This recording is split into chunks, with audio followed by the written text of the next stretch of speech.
you going? What are you drinking tonight? Let's keep them flowing. Where do you come from? Where are you going? What are you feeling tonight? And what are you showing?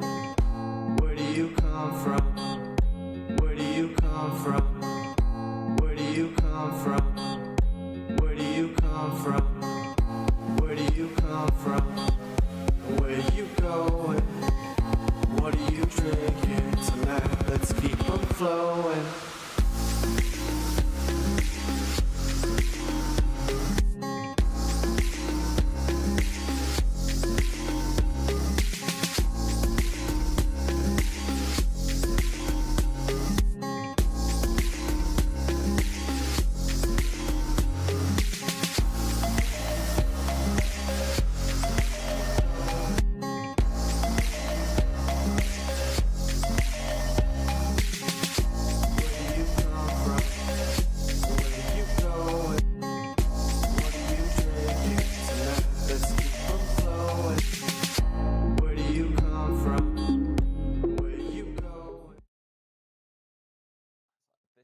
Oh, yeah. The twist is good, though. It's like, it triggers stuff. Like, twisting is where it's at. But what's going on, everybody? This is Super PlayStation Bros. We're coming at you live this Wednesday morning. And oh my gosh, see, I'm too tall with this new chair setup. There we go. I wondered where your head was. And I'll join you. the hair, it adds an extra, like, 2 inches. But anyways, what's going on, everybody? Yeah. Hopefully everyone's doing fantastic this Wednesday morning. We're here to talk about PlayStation. But first, you know who the hosts are. We got the Doragon. We got the Rudigs. Both links in the channel description below if you'd like to sub to us. And we are on the Cloud&Console talking PlayStation this week. We got news about Helldivers, possible Lego rumors, new games like the casting of Frank Stone, as well as some VP stuff that I like to talk about. And new CEOs at PlayStation? What are they doing? So let's get into it, but before we do, Doragon, what have you been playing? What have you been up to? I have been playing some Hi-Fi Rush. I have been playing some Destiny 2. I've been playing some Tales of Kenzera Zao. I've just been playing a lot of games that are on my SSD, on my hard drive, or have been sat in my drawer for a while that I haven't got round to, or I've just been really enjoying, and just playing through those. It's a bit of a quiet spell in terms of new releases at the moment, so it's nice to try and catch up on a bit of that backlog. I don't have to worry about anything that needs to get out at any time. I can just play as I fancy, and it's quite nice, quite freeing. So yeah, I've been all over the show. There's been no one game specifically taking up all of my time. There's been no major revelations or anything. They're all known quantities that I've been playing, but I've been rather enjoying myself with it. What about yourself, my man? I'm pretty sure yours is the opposite end of the spectrum. From what I've seen, you've been playing one title. Yes. So, I mean, there's been one title that's captured my imagination, to say the least, and that would be The Blade of Stellar. So I just did this mini mission where I was able to gather all of these supplies just to be able to change my hair. And I'm like, I need to be able to do this. And now I found glasses, and so I made sure that the glasses match the same pairs that my wife does, and I made the character have green hair, so now she looks very much like my wife, so I have fun with that. Otherwise, action, speed of combat, it's all there. However, they deviate from Souls. It's not necessarily that Souls-esque experience.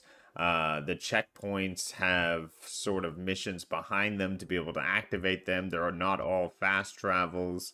When you encounter the boss, it is difficult, but there's certain actions you have to do at certain times, and all these bosses share these similarities. So it's an action adventure game, I feel, at its core, and it's a sexier Helldivers, to be honest, because that's what you are essentially. You're a from a race that of humans that lives in the sky, and you're sent down in these hell pods that are and you're called a planetary diver. And I'm like, what? Okay, so I'm essentially a hell diver. But the one thing I don't like about this game is that all the people from the sky, which are like the upper echelon class of people, they're all British accents. And all the people on the ground just surviving have English American accents. I'm like, so what are you trying to say here? That the Brits are superior. Yeah. Yeah, it's very directed that way. I'm like, whoa. Line in the line in the sand. I mean, if you look at history, it is an issue that we've created. So, you know, if you're going to do something futuristic, just assume the Brits have screwed everybody over. It kind of tracks, I suppose. But also, we're posher than most other people. So, you know. This is a beautiful side mission right now that I'd love to do more of. You find a woman singing, and she's at this burnt out cafe, and you get to explore her story. The side missions are very cool and in depth. They bring part of the story that you want to see. And even though there's no photo mode, it's pretty amazing the pictures that are being taken here. I did want to give a shout out that landscapes will be the focus of the share of the week.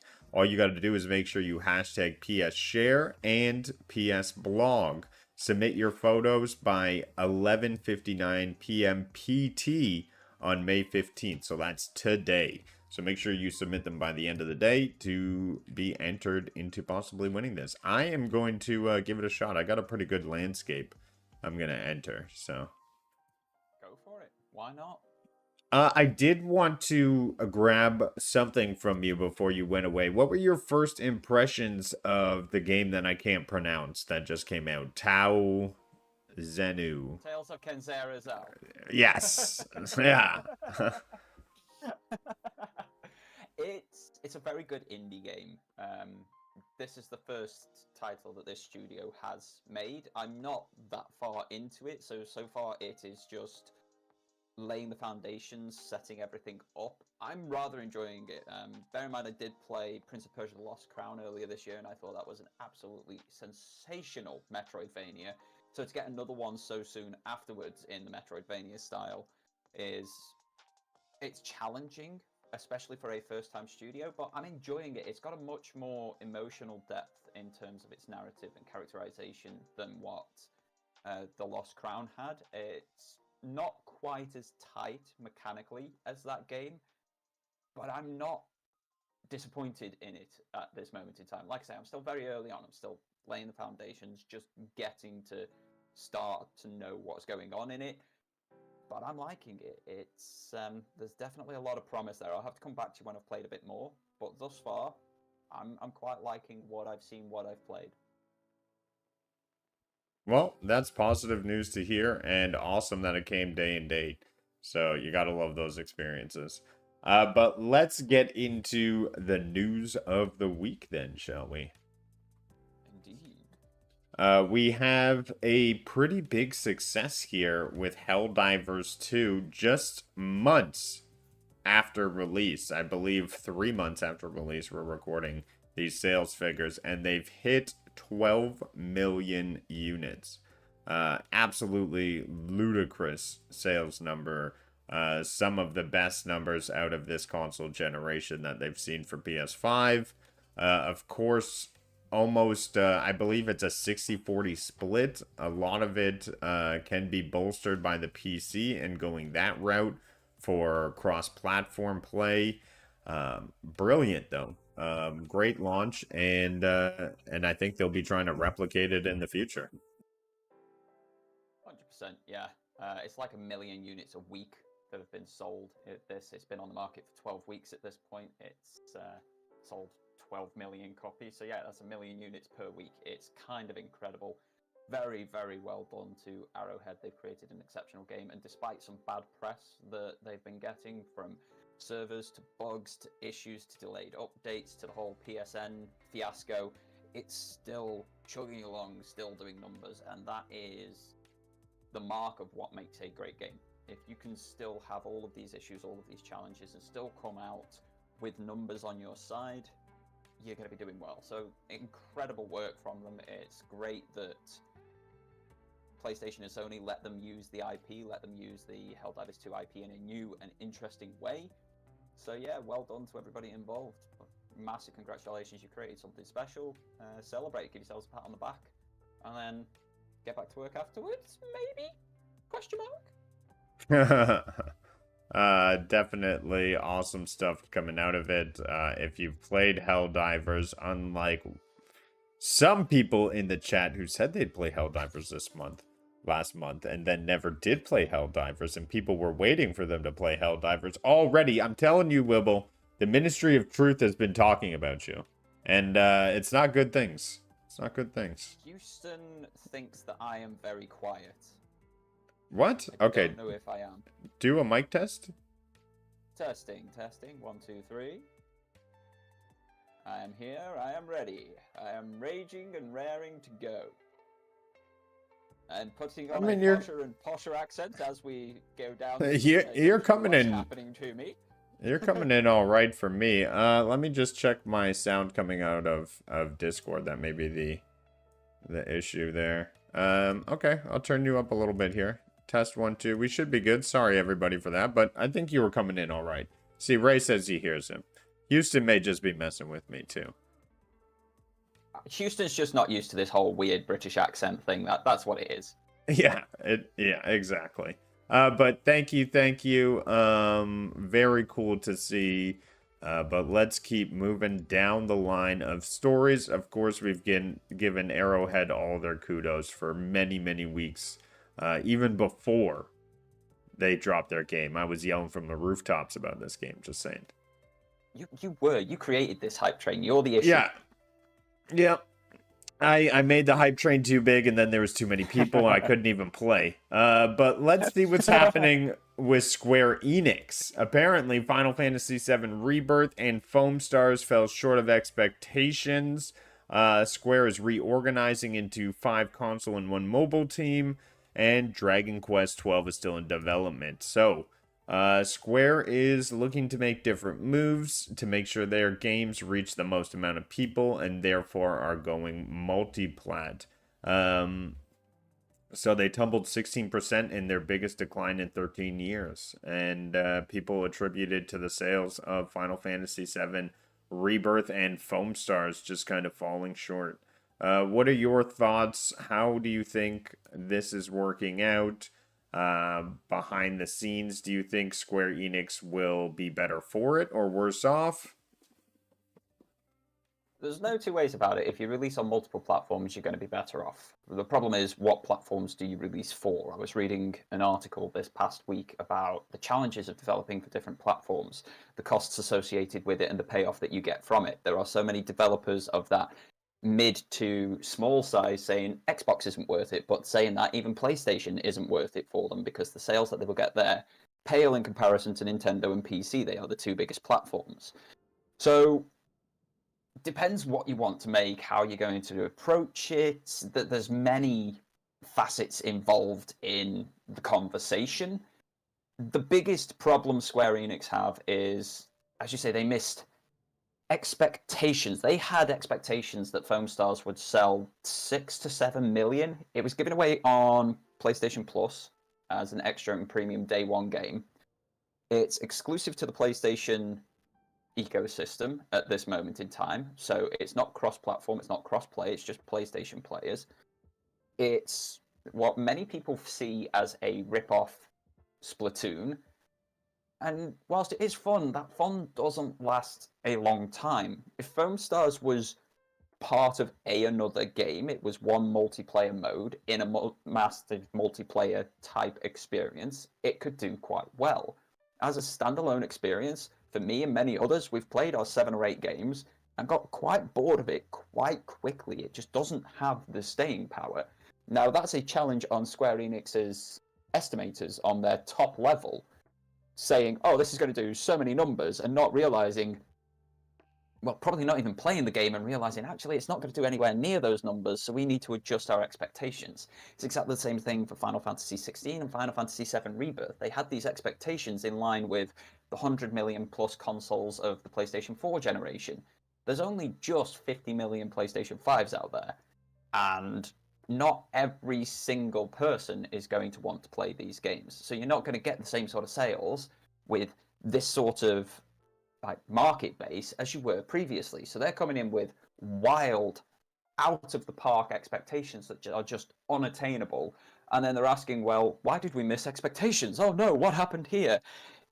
You set too high a bar that was never feasible. So what they're now trying to do is go a different route and go multi-platform to try and make up for the expectations that they missed. They are, of course, going to sell more, especially if they're putting their stuff on PC. I imagine Final Fantasy 16 and 7 Rebirth, when they go to PC, are going to do great numbers. But as we've seen with the likes of Helldivers, when you go day and date across every platform, you get a lot more momentum. So it's a smart marketing move from a third-party publisher, but they really need to rein in those expectations as well, or this pattern, and I say that in inverted commas, this pattern is going to continue, because if you're putting those wild expectations out there, no one can ever meet them. And I'm sorry, Dorgon. It seems that moving a window has made you disappear. What did you do to me? Why? I Why'd you I hate my face? I don't know what happened. I was just moving something out of the way so I could pull up the next story, and then you disappeared on me. So I am going to bring you back, but at the same time, I'm going to need you to talk about your favorite subject, which is Assassin's Creed. Oh, okay. What do you want me to talk about on Assassin's Creed whilst you're trying to find my face? Um, what are your expectations going into today's trailer? How do you think the experience is going to be? What are your fears and what are your most anticipated things about it? How long have we got? Because I could give you an hour's essay on this one. Well, I should just need 5 minutes to troubleshoot. Okay, so you need 5 minutes of me just talking random crap about Assassin's Creed whilst you find my face. That's fair. This is the weirdest conversation I've ever had in my life, I must point I out. gotcha. I gotcha. Already, we're bringing you back into the fold. I have no idea how any of this happened. It's great though. It's entertainment Super at its finest. professional, super professional show. Pro streamer.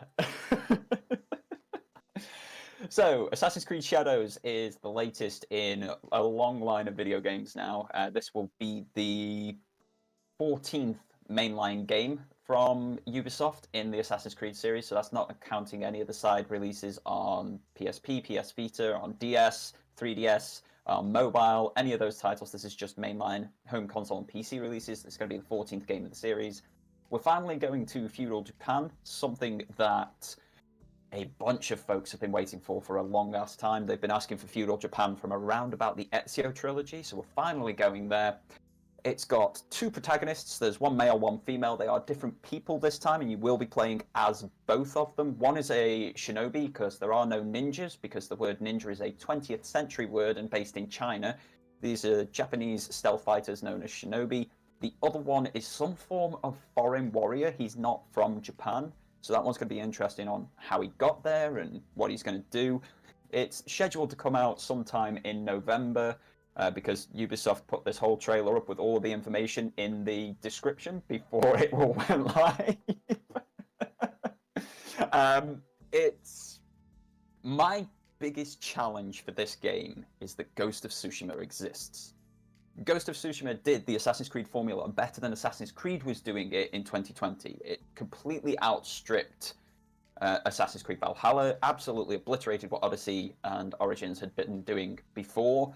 It did and gave people that sort of mix of stealth and fighting in a Japanese setting that they wanted back in 2020, and it did it so well. People are still talking about it, still playing that game today, and in fact it releases on PC next week, or this week. Soon, this month, anyhow. Because that game exists, because that game was so good, because so many people loved it so much, the obstacle in front of Assassin's Creed Shadows to be even considered passable is monstrous, simply because Ghost of Tsushima is in this world. And I have not seen Ubisoft come up to their own standards of 10 years ago, let alone the standards of a studio like Sucker Punch. So it's got some big hurdles in front of it. It's got some challenges to get through. But if it can be even half as good as Ghost of Tsushima, it will be better than anything that's come out of Ubisoft other than The Lost Crown for like the past 7 years. So I'm intrigued. I'm not excited. I'm not disappointed. I'm not praying death or anything upon this particular game. But yeah, I'm intrigued to see how close to Ghost they can get. I look forward to jumping back in. I feel like I've taken a big enough break. The last time I played an Assassin's Creed myself was Odyssey. I did enjoy the gameplay. I played throughout the entire game. It was all on Stadia, funny enough, RIP. But now 5 years later, getting into another one doesn't. It seems like a good enough break to be reintroduced into the formula. However, my biggest fear is that you have to purchase for the double XP. I did not like that function in the game. I hope they don't bring that back. Or else it was like such a grindy game. You had to double do everything just to get ahead. And on top of that, we see something, but it's called a mini battle pass, and this is being introduced to Assassin's Creed Shadows. They're going to be called projects, and each project has 20 levels where you can unlock cosmetics.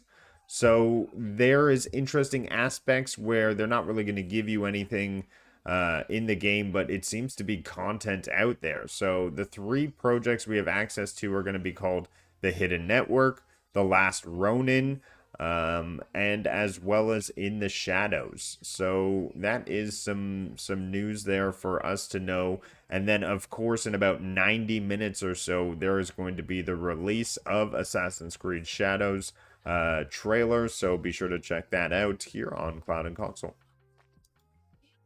Yeah, you see, it's bits like that. Right, as you said, the XP boost, the fact that you've designed your game that you need to put a sellable real-world money XP booster into your store in a single-player game as well, says you've designed your game badly. You've designed it to be biased against the player. The fact that they are then selling cosmetics that back in 2010 with Assassin's Creed Brotherhood were earnable in-game by gameplay, that's taking gameplay out so that you can sell it back to players for more money and not have them then do the enjoyable gameplay that comes with it. It's issues that I've had with the series since 2017 taken to yet another level, and it's taking gameplay out to sell for more money where the gameplay disappears and all that happens is that you get the stuff. You just buy the stuff, you don't play for the stuff.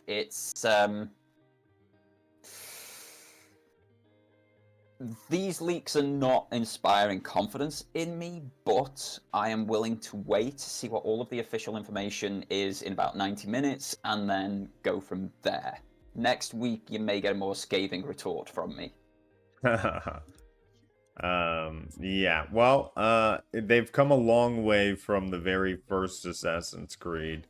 They've sort of gotten rid of that future story they were telling, which was honestly the most exciting thing to me as a kid. Finding out the secrets of the universe and being like, oh my god, what are these writers do? Like, I want to play the next one so I find out more about this theory on the beginning of humanity. And I'm a little upset that they took that away, but I hope they bring some of that back with this one. I'll be looking for, and as well as, you know, having a katana is going to be awesome. So I'll see how they do that. Yeah, we'll see. We'll know more in 90 minutes, as you say. 90 minutes, exactly. And we have a special message from Mr. Hiroki Totoki. A new era of Sony interactive entertainment. So what is happening here? We're having the big shuffle. So we have Mr. Hiroki Totoki stepping back, quote unquote, as chairman of the board. So he will be sort of directing the board of directors in terms of what they talk about and what is the issues on the table. And then it is being split into two CEOs, one of which is coming from Gorilla in-house studio, right? That's where they found their origins. And then they moved on to manage a lot of the PS storefront. Am I right? And now they're bringing on to manage all the in-house studios. And that's going to be his managing duties as CEO. And then they've split that into a character which I will butcher his name, unfortunately, Nishino-san. And his role will be leading the platform experience. So technology, products, and services. So I think it's really cool that they're hyper specialized people taking on different aspects, and therefore it's not just one person taking the blame being a figurehead.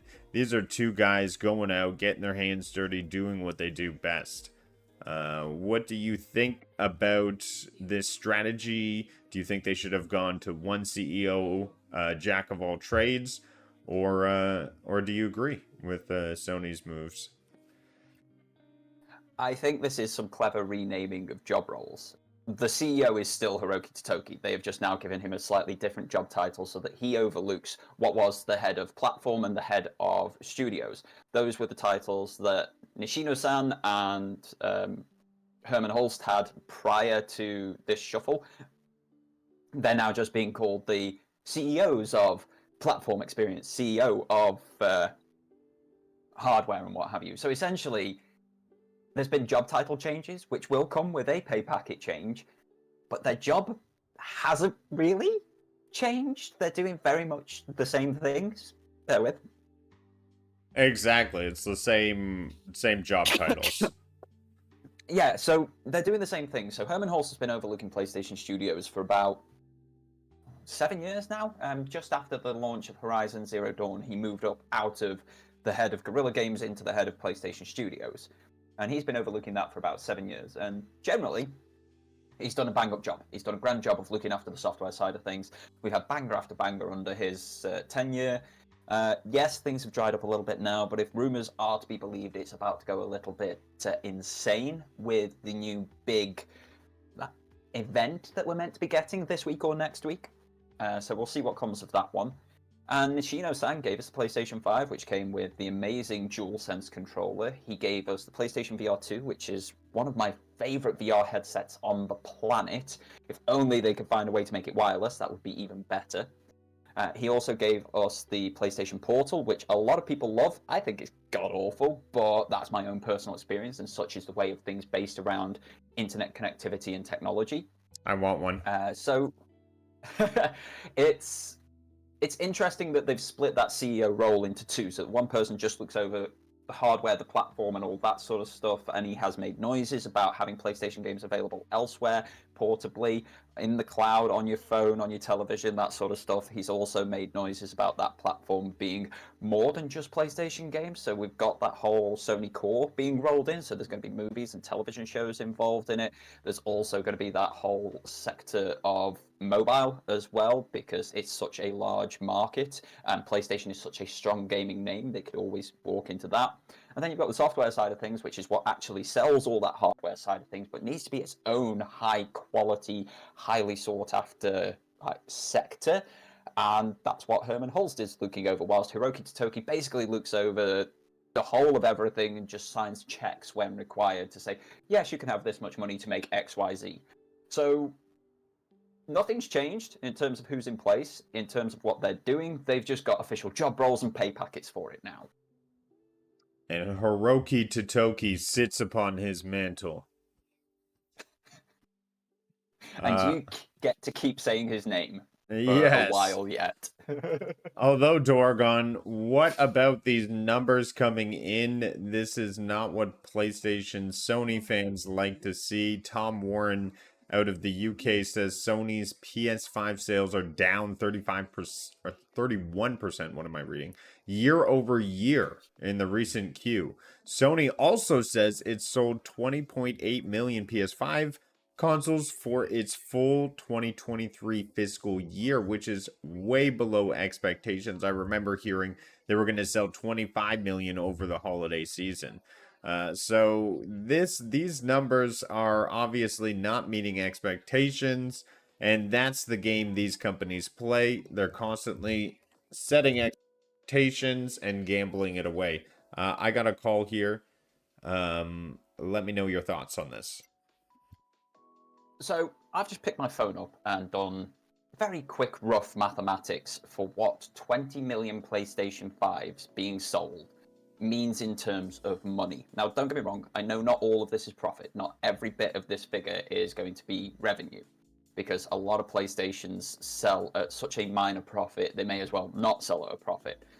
But that is 10 billion pounds, because I did it on the UK price here. So 10 billion pounds on just PlayStation 5 consoles in the financial year 2023 to 2024.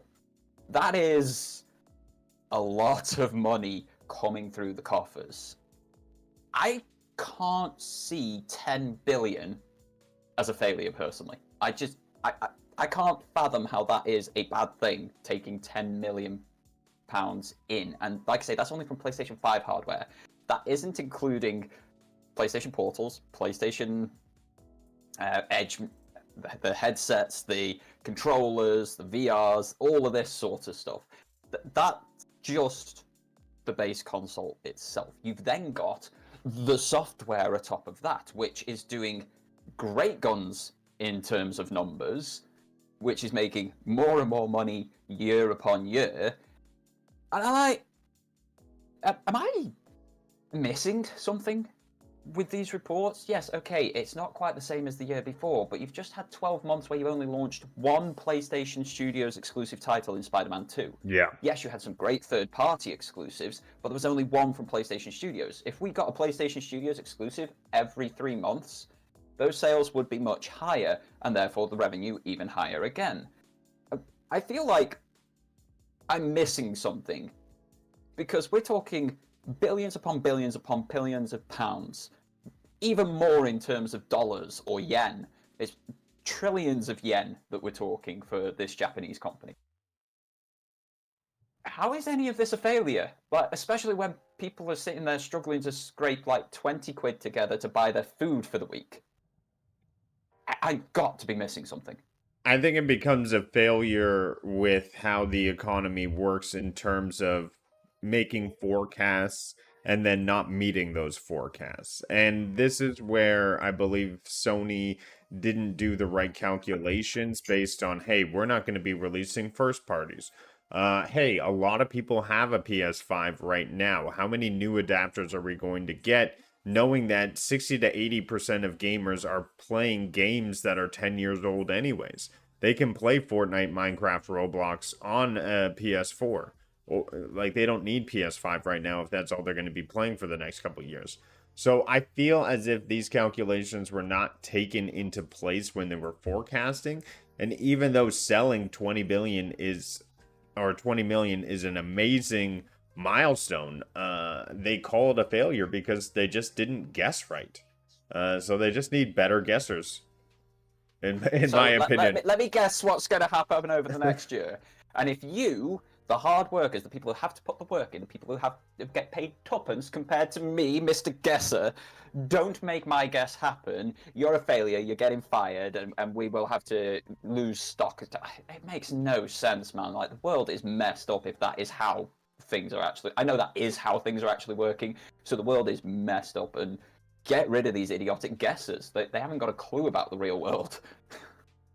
Yeah, I 100% agree. They really need to focus in and make more educated guess based on society today and what's happening in the homes of these gamers.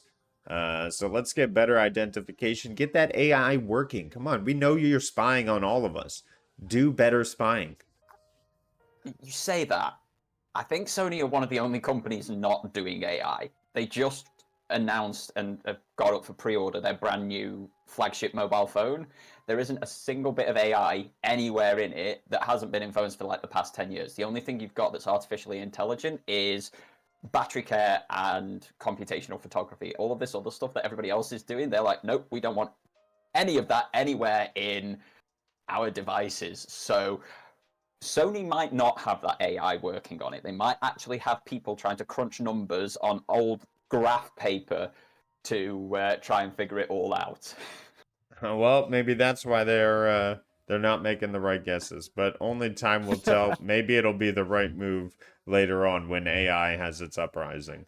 But let's keep moving on to more doom and gloom. Yes, the purge is happening if you're on PS Plus and you're losing a ton of games. It's been extended to PS5 titles as well, which blows my mind. Why would you ever take away some of these titles? Notable ones like Teardown, if you haven't got into yet and you're a PS Plus member, definitely check it out before the 21st of May. You got less than a week. But otherwise, you got the Darksiders, and you got a lot of the Final Fantasy that we discussed last week leaving. But yeah, sad to see. I don't understand the reason. Perhaps a lot of these contracts have ended, and renewing these contracts doesn't make sense for player base retention. As we know, a lot of these subscription services are not performing again as per expectations, as per the guesses of these people. So what will happen next, we don't know, but sad to see. Will you be picking up any of these games, or just general, this is what's going to happen to subscriptions? We knew this going in. PlayStation Plus is a rolling library subscription, and most of these games have been on there since the very beginning of it, especially the likes of Horizon Zero Dawn, which is leaving with this particular purge, and Tearaway, which is leaving with this particular purge. We've had PlayStation games be on this service at some points and then be off it at other points and come back further down the line. Horizon Zero Dawn has been on and off of what is Extra and Premium now and was PlayStation Now previously multiple times at this point. It will come back again at some point in the future, probably just before the third one is due to release. You know what you're getting into with these sort of subscription services. It's the same as when you buy into Netflix, as when you buy into Prime Video, as when you buy into Spotify, as when you buy into any form of subscription service. There is no guarantee that what is there right now at this moment in history will be there in 2 months. No guarantees whatsoever, let alone 2 years down the line. So I'm aware that this is what subscription services do. Other people need to start to become aware that this is what subscription services do. This is just a list of ones that are leaving this month. It's a big list, don't get me wrong, but part and parcel of it. It's what you signed up for. I can't really add any more to it. I've got no thoughts on it because it's the way these things go.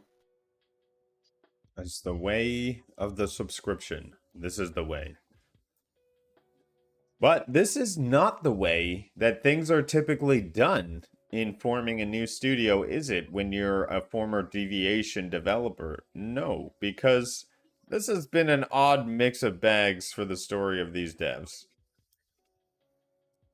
Yeah, so what we see here is Deviation Studios announced a project.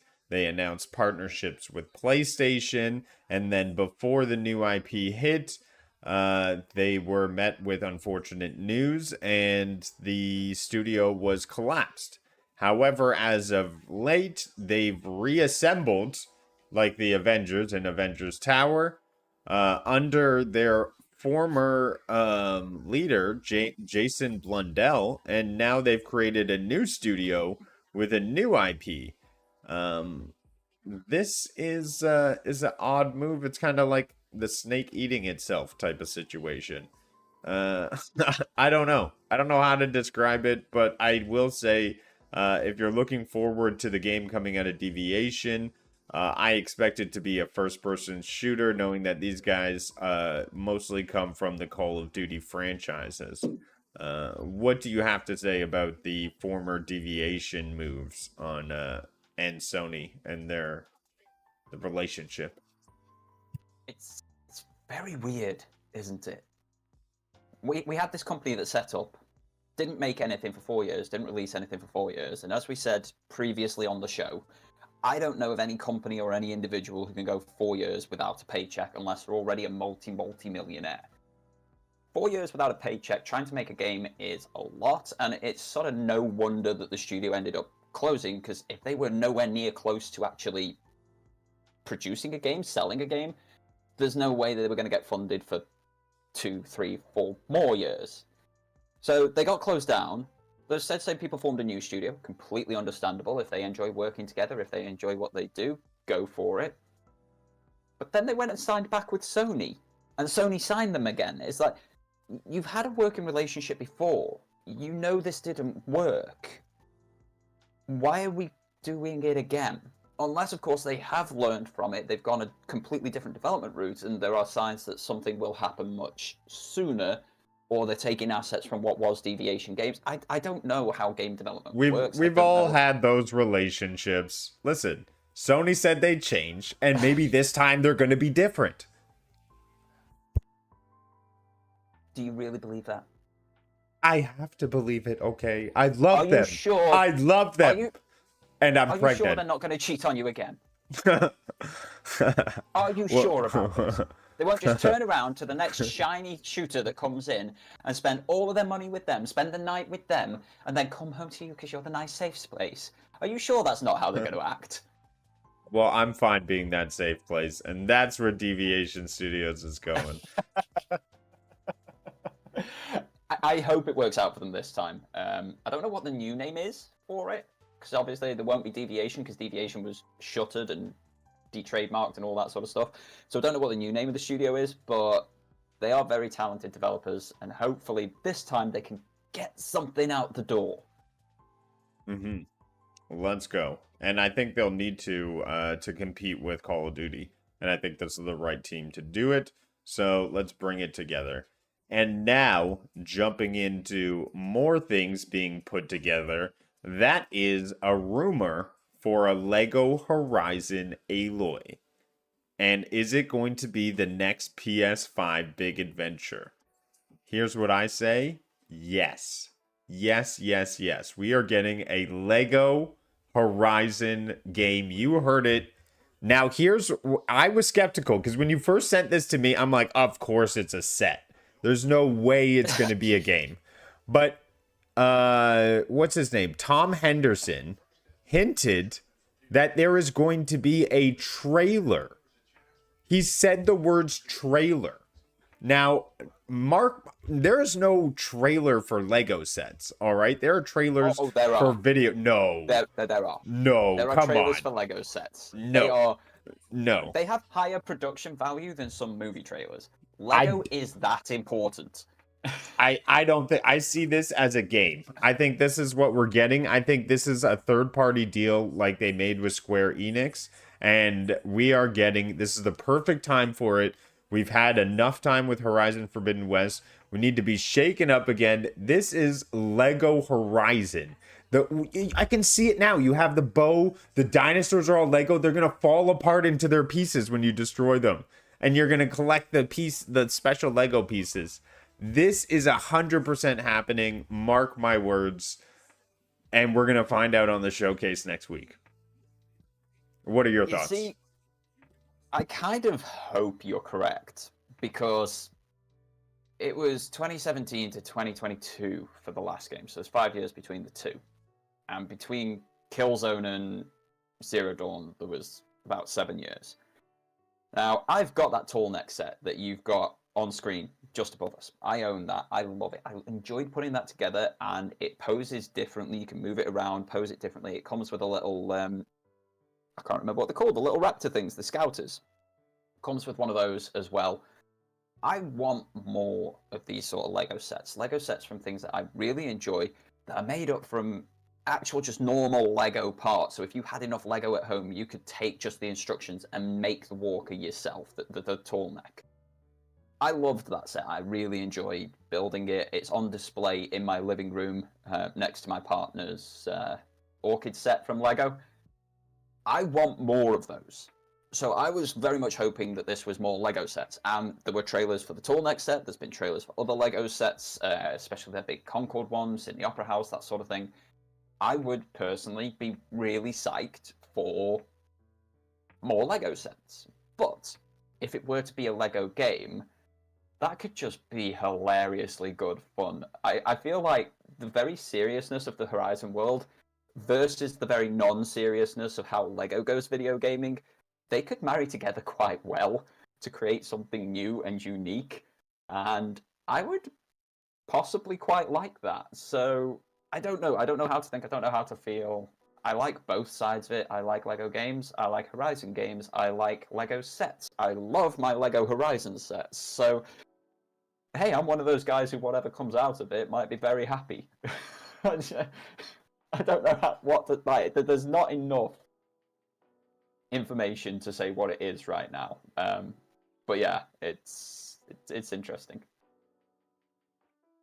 Well, two sides of the coin. I didn't realize they came out with a 30-second trailer for Lego. I didn't even compute that as a possibility. I'm like, what are you making trailers for Lego sets? Are you kidding me? But there you have it. They make trailers for Lego sets. Dude, these sets are expensive. That Yeah, I know. turtleneck was over £100 new. Of course, you're gonna make a trailer for it. You're gonna want to sell it. You make trailers for a £70 game. You're making trailers for £1 plus Lego set. I guess. Damn. Damn. All right. Well, you learn something new every day. Ghost of Tsushima PC version delisted in multiple countries. I'm sorry to say, but it looks like Steam has finally caught up with what they need to do, and that is manage your publishers. Don't just allow your publishers to put their games everywhere and anywhere if they're given the option to click any box. You have to do due diligence, and you have to make sure the game you're selling on your storefront is legally allowed to be sold in that region. And so I think this is a bit of a falling on both PC, Steam, and PlayStation, and they seem to be implementing the solution across a lot of their games. What do you think? This one annoys me. This one is not a good look on Steam or PlayStation. Because, do you remember a week or two ago, we had an issue with Helldivers 2 and the requirement of a PlayStation Network account, and the game getting delisted around, well, it's still delisted in those 177 countries, by the way. So they could have implemented the PSN requirements anyhow and not been any different to what the situation is right now. You can't buy Helldivers 2 in those 177 countries. Whilst that was going on, Sucker Punch came out and made a statement on social media to say, you will not need a PlayStation Network account for the single player of Ghost of Tsushima. You will, however, need it for the multiplayer. If the single player can be played without the need for a PlayStation Network account, why are you not allowed to sell that game in those regions that do not have PlayStation Network accounts? They only need themselves and the game to be able to play the single player. They won't be able to get into Legends, they won't be able to play that multiplayer, they won't be able to go into that raid. That's fine. If they want to play that single player, they could still, through all rules, all regulations, all technicalities, play that game. Why remove it from sale in that region, in that global market? What is the point of that? Who does that help? Other than these companies who messed up 2 weeks ago with Helldivers 2. That's the only people it's helping here. It's not helping the gamer. You can play this game single player without a PlayStation Network account. Sucker Punch have said this specifically. So this could be on sale in those 177 countries. But in the course of the last week prior to launch, Steam have been issuing refunds, like just automatic refunds, and delisting the game in these countries where PlayStation Network isn't available. Why? What's the point in that? It's the same idiocy as the Helldivers 2 situation, just in reverse. No learning from past idiocy at this point. Nope. But let's hope they don't make these mistakes going forward with these relationships. I feel like untethered sales are the way to go. However, these are the hurdles they're going to do by doing new things. I guess, ask for forgiveness later. Type of attitude is what they had instead of doing any due diligence beforehand. But yeah, let's move on to some PSVR 2 news because we don't get the most PSVR 2 news. Let's talk about Spin Rhythms. Blast onto PS5, 4, and PSVR 2. So a big release. PS4 is still getting releases, which I think is crazy. What is this, like 11, 12 years into their console cycle? It's just crazy now. Yeah, 11 years. 11 years. Yeah. Here in the UK, 11 years. In the US, 12. It released earlier in the US than it did here. So I watched the trailer to this VR game, and oh my gosh, this is like DDR meets Beat Saber, right? I mean, holy crap. It's fast paced, it's high score, it's lots of motion. It's a little much, I feel, for me, overwhelmingly. How do you feel about this one? Is this a VR title you could see yourself, or are you still Beat Sabering it? I love a rhythm-based VR title. Box to the Beat, Beat Saber, Mind Melders, Pistol Whip. There's a bunch of others out there, especially if they bring a unique spin to the rhythm-type game. Absolutely adore them. They're one of the best sort of easy access VR titles, but they're also incredibly challenging. This one looks insane, by the way. I don't know how I'm meant to be spinning everything and slapping it and everything at the same time, but I really want to play it. It looks so difficult, so hard. I am in for it. If I can get that Beat Saber Platinum at some point. That is so physically demanding. No, I really want to play this. It looks completely different. Like, it's a very new take, very different take on the rhythm game. I love that you can play it in flat screen as well. So if you just want to play it on the PS5, if you're not feeling a VR session, you can continue that way. I don't know how easy that will be. I don't know whether VR is going to be easier or flat screen is going to be easier. I love that if you're on PlayStation 4, you can play it. Like, this is good. This is a good sort of release that we need. One that covers all the bases of PlayStation. I like this. I like the sounds of it. It looks like my sort of game. I'm very, very interested. Just, I want to make sure that I don't throw my arms off or slap myself in the face whilst playing it, because it looks dangerous. I'm not going to lie. Yeah, it can be. It can be these VR games. I still remember my wife punching the door with her when she put on the Oculus.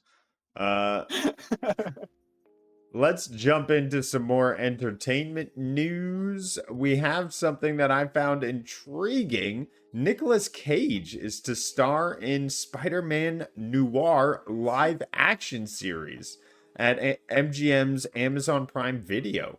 So I assume Sony will have some kind of hand in this, being it's originated from the Spider-Man universe.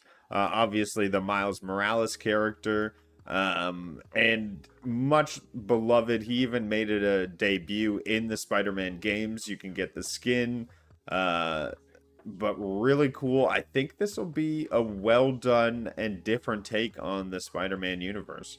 How do you feel about this? Is Nick Cage the right man for it? What are your thoughts? So Nick Cage portrayed Spider-Man Noir in the Into the Spider-Verse movie back in, I want to say 2018, that originally came out. And he was surprisingly exceptional in the role. We've had Spider-Man Noir a multitude of times in the past, in comics, in games, in TV shows, but we hadn't had him in a movie until Into the Spider-Verse. And he knocked it out of the park. He was absolutely superb. Loved his rendition of it.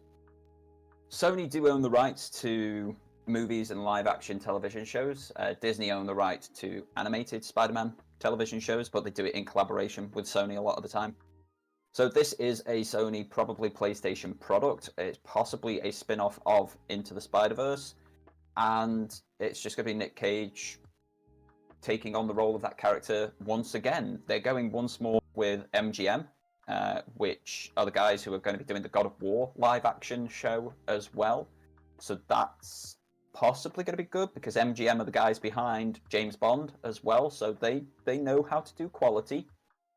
It's going to be very interesting.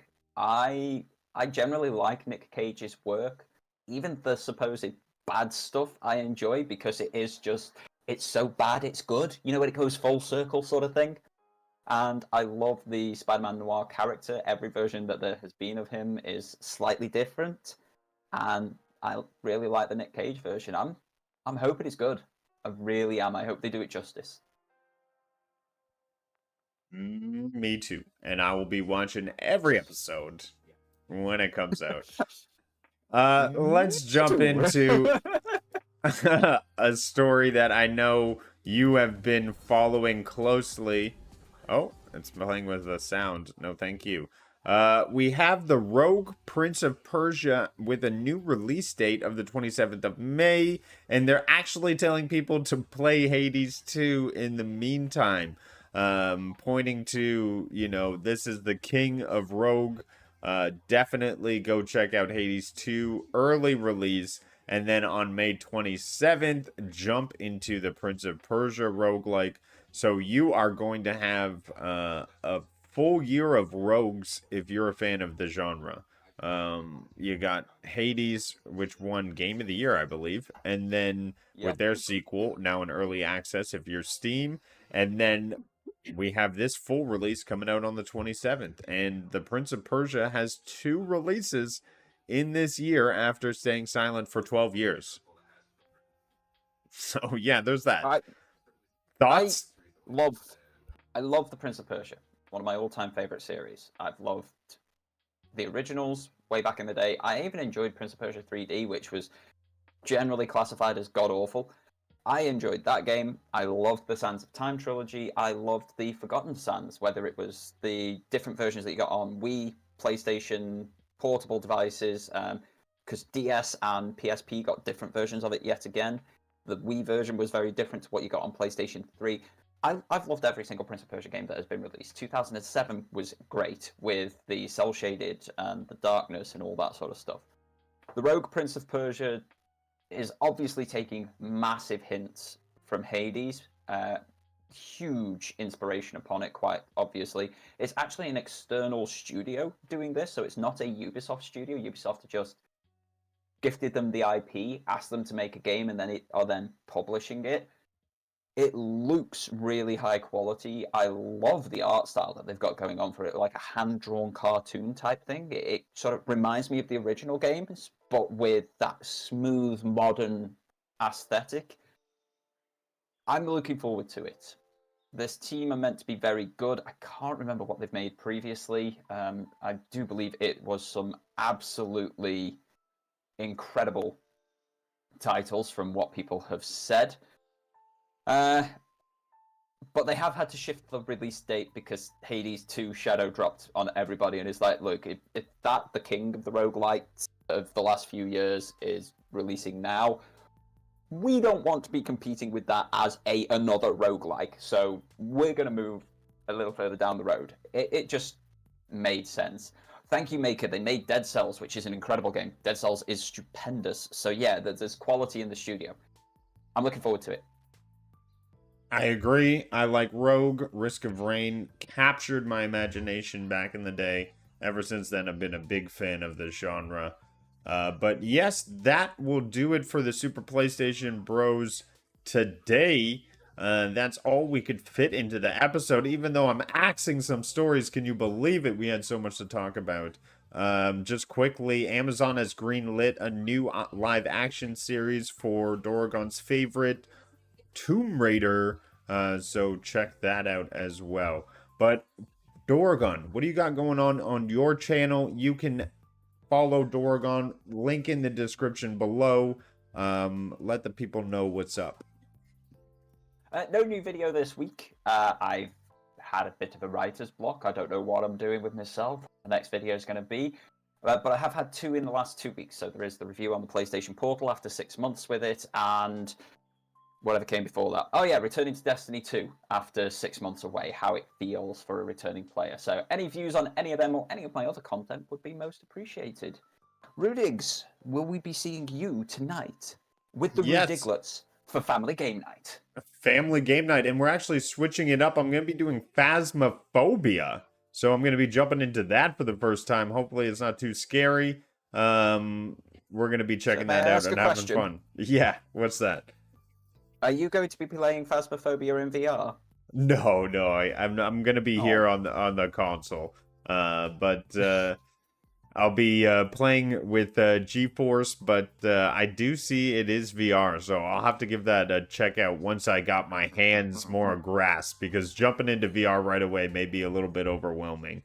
Also, here in a little bit, we are going to be talking Assassin's Creed Shadows. So the release of that, we're going to be watching the trailer and giving our commentary on it. So check us out on Cloud&Console. We will be back shortly with a roundtable panel. But until next week, where we'll have more Super PlayStation Bros, and we'll be going over the showcase, and I'm guessing leaks for the showcase and what we're going to see. But until next time, be kind and bring some peace into the world. Am I right? You are indeed. Take care, guys. See ya. Bye.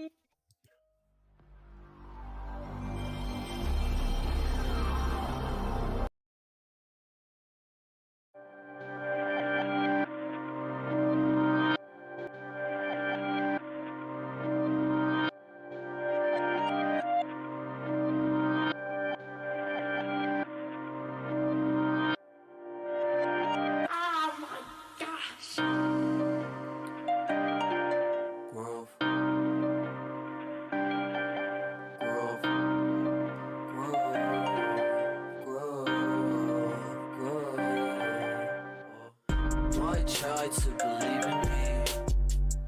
Why try do I even need to? I die with the season leaves. I glide with the season breeze. True, my mind so easily spooked. I ride just to be the me. Oh, finds hype super decently smooth. Nice type, but as sick as me.